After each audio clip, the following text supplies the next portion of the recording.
Dahil tayo ang mga anak ng bayan. Tayo ang nagmamay-ari sa lupang ito.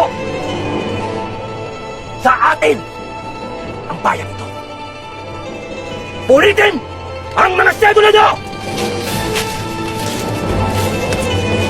Mabuhay ang katipunan! Mabuhay ang revolusyon! Tuluyang ibinasura ng Korte Suprema ang apela ng grupong Tanggol Wika kontra sa Memorandum Order ng Commission on Higher Education na nagtatanggal sa Filipino at panitikan bilang core subject sa kolehiyo. Nakatuon ang Filipino sa tamang paggamit ng wika, habang ang panitikan nakatuon naman sa pagbabasa at literatura. Sa pahayag na inilabas ng CHED, sinabi nilang hindi naman tuluyang tinanggal ang pag-aaral ng Filipino at panitikan dahil inilipat lang ito sa senior high school. Ang utos ay para lamang daw sa general education curriculum sa kolehiyo.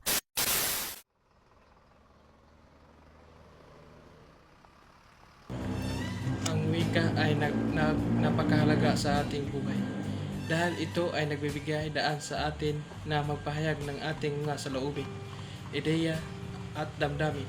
Sa pamamagitan ng wika, nagkakaroon tayo ng kakayahan na magbahagi ng ating mga karanasan, kaalaman sa iba't ibang konteksto.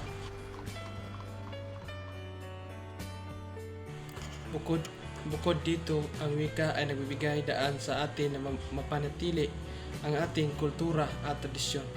Sa pamamagitan ng wika, nagkakaroon tayo ng kakayahan na magbahagi ng ating mga kaalaman at karanasan sa iba't ibang henerasyon.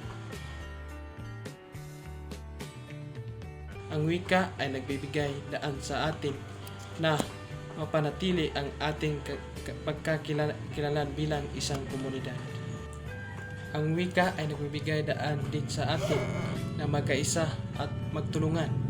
Sa pamamagitan ng wika, nagkaroon tayo ng kakayahan na magkaintindihan at magtulungan sa iba't ibang larangan tulad ng negosyo, politika at edukasyon.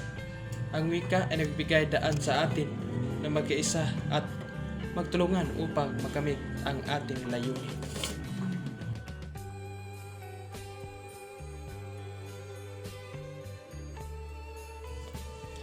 Isa ring mahalagang aspekto ng wika ang papel nito sa pagtuturo at pag-aaral. Kung susuriin ang mga aktual na kaso sa mga silid-aralan, malinaw na ang paggamit ng wika, lalo na ang unang wika o mother tongue.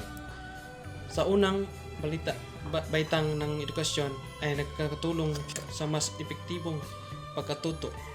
Ipinapakita ng mga pag-aaral na ang mga bata na sinimulan ang edukasyon sa kanilang mother tongue ay mas mabilis matuto at mas malinaw ang pag-unawa sa mga konsepto bago lumipat sa ikalawang wika.